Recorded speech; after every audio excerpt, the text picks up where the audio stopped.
Now to discuss a member of the Greenwich, Connecticut Board of Education, Kowalski. Karen, I'm sure your phone has been ringing off the hook, but I mean, this is like a pattern. This has not happened a one-time thing this week. This has happened, I laid it out, for years now. It's definitely a pattern. This is not a one-time thing. And it's unfortunate that we continue to have to deal with this, right? We are an elected board. It is our job as a board to oversee and provide and approve the curriculum. And how this video, amongst the other examples that you've shown, got into our curriculum still remains to be seen. And it's frustrating. It's frustrating as a parent in the Greenwich public school system. It's also frustrating as a member of the board that somehow we cannot rein in our administration to realize that this progressive, non-scientific ideology is being pushed on our children. It's confusing. It's not right. It's inappropriate. This is not something that should be in our school system. This is far from the reading, writing, math, history that should be the general focus. Right. I agree. There should be a health program, but this is not the health program that was designed and approved by the board. Right. Well, that's the question here is like, how many times, and you've been on the board for quite some time now, how many times have you seen parents writing emails to the Board of Ed saying, hey, why is this being taught in school? And it's the first you're hearing about it when you're supposed to be approving it. We're like, who's held accountable for that?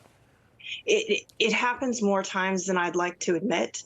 And I think that what needs to happen is we need to have stronger boards of ed that follow our policies and procedures, because we do have them. We have policies and procedures as to how curriculum should be vetted and voted upon and implemented in our districts. And we need to start holding, as a board, our administration accountable so that we have not only transparency, but that we strong arm them to do as what, us as elected officials, as board members, hold them accountable for. I mean, Karen, you've been on the right side of every one of these issues in my eyes. So, we appreciate people like you standing up. The problem is it's 9 people on the board, and not everybody sees eye to eye on this stuff. Some people are dead set, and I can't understand for the life of me why some of the people on the other side of the aisle it is so important for them to keep pornography, gender ideology, and all this other woke garbage on the shelf. Why is that important?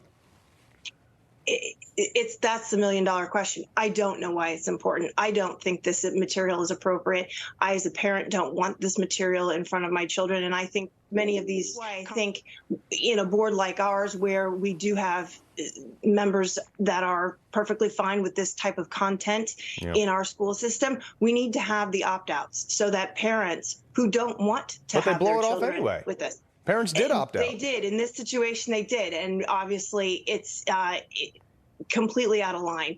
And we need to force our board, we need to force our administration to uphold those opt-outs. Myself, my husband and I have opted out our children. And when I saw this come through, I immediately said it again.